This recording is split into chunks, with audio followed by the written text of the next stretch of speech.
Hey guys, welcome to Things That Fall Out of My Head. My name is Ross LRP, and today we are going to be having a look at the progress that's being made with the Corvo mask project.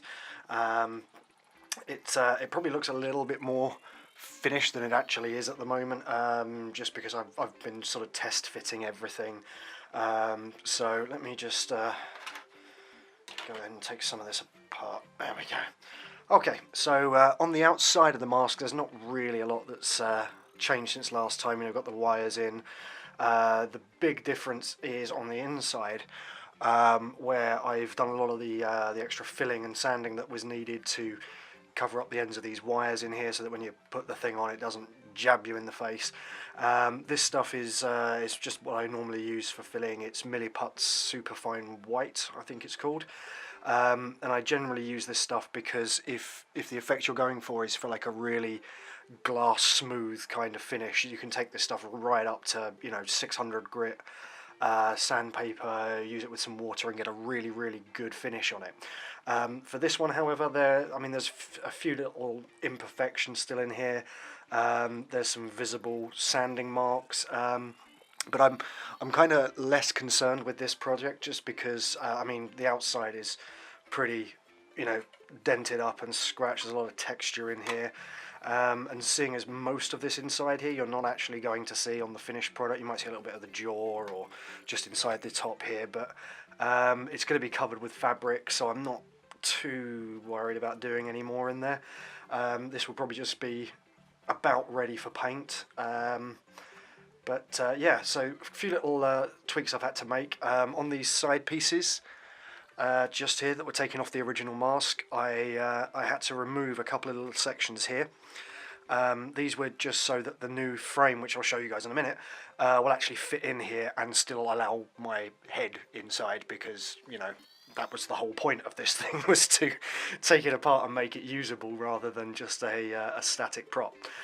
So these have had to come out. There's a little bit of damage in here just because I tripped over this earlier and knocked this part off, but it's all been glued back in now, so it seems pretty okay. Putting that to one side, literally to one side, the other thing I've been working on is the frame that's going to go back inside the top of the mask and actually help it sit on my head. Now, you're probably thinking, yeah, that's really not game accurate, and you're right, it's not. For anyone who's sort of follows my my DeviantArt page, if you don't, it's at www.deviantart.com. My username on there is RussellRP, where I do all of my other projects. You'll know that I don't often do straight replicas.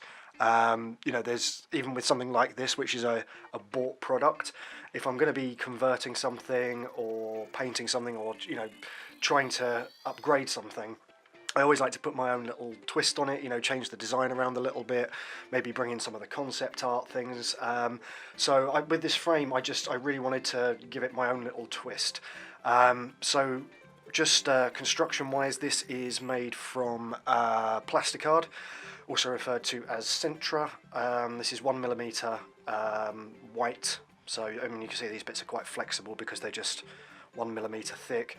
The larger parts here, these structural frame parts, and these ends here were just built up using layer after layer of Sintra, just cut to shape, glued one on top of the other with styrene cement, and this was actually fitted, this curved piece here, I actually fitted it around my own head, which was hilarious, and also resulted in me having glue all over my face and hair for about 2 days. But it does mean that this actually fits over my face. This part here sits just above the brow line, and this bit sits just around the top of your forehead. There's no point in me gesturing it on my own face because you guys can't see me. On the ends here, I just put a little extra round mounting point with a press stud fastener, which I glued in place and then actually screwed in just with a little flange screw that I had laying about, and it just sort of comes through to the other side. I'll sand that off. And that will be the point where the strap to keep it on your head will actually fit, so it'll attach there and there. I may put another one at the top, do like a three-way strap, but I haven't decided really yet. These wire pieces around here are actually just that. They're stripped electrical wire that I just cut down, stripped off, and then just wrapped around to give a little bit of extra detail. It's not something that's on the original mask, but you know, to sort of tie it in with the aesthetic of the outside, which has got all these wires and crazy bits, and you know, it looks quite brutal. I wanted something on the inside alongside the fabric, which I'll come on to in a second, which gives it that kind of slightly uncomfortable, sort of, you know, cobbled together kind of appearance. But this is pretty much done. It needs a little bit of a sand in here just to remove those little extra screw parts there, so I don't jab myself in the head when I'm wearing it. And basically, the position it will fit in here is somewhere, he says, around there. Hence why you can see I had to cut these little pieces out of here. But with the extra detail inside there, I don't really think you're going to miss them all that much. I mean, it still makes the sides look quite involved and detailed. And as you can see, like, this is roughly where my ear will be, so this sticks out just above the ear as an attachment point for the straps. Once it's inside there, I'll probably screw that in, I think, maybe with a little screw and a bolt on the outside or a bolt on the inside. I was going to fix it permanently in there, but, you know, if anything happens to the fabric, if, you know, if it gets rained on or anything and I want to wash the fabric insert, or even if, you know, I just don't like the idea of sweating into this for the rest of its life and never being able to wash it, then it might be nice to take that lining out, but I'll decide on that nearer the time. Couple of other things inside that I've got planned. The optics here, I'm still kind of working on the design of those. I need something that's going to fit quite flush on the inside here. Otherwise I'm going to end up jabbing myself in the eyes with whatever I put in there. And I will suspend those from this rig down rather than out from the sides as it was in the original mask. I'll keep what they look like pretty similar. So this side will have what looks like a camera shutter, and this side will be a triple barreled lens that I will try, I forgot the word for lens there, that I might even try and make rotate so that you can spin it round. One thing I've got to try and get past is on the original one of these, when it had plastic inserts in all of the lenses, it's very difficult to see through. So I may have to have a rethink on whether I'm going to use clear plastic or what I'm going to do about that. I'm not really sure at the moment, but I'll figure it out and get those built on. I also haven't attached the inside of this yet because I obviously need to paint it. So this has got to be removable. This will be sprayed up and painted as an antique bronzy kind of colour. I'm going to do some verdigris effects on there. Which I'll probably do a separate tutorial on because it's something I've used a lot on other props which you guys can't see. And I'll also be doing that on the wires here and all around. You can see on the original there is a little bit of green in here, but I'll really kind of accentuate that. The last thing to really mention is I didn't bring the patterns up with me, but I went about designing the padding for the inside. Yeah, sorry, you guys can't really see that where I've got my camera positioned. There we are.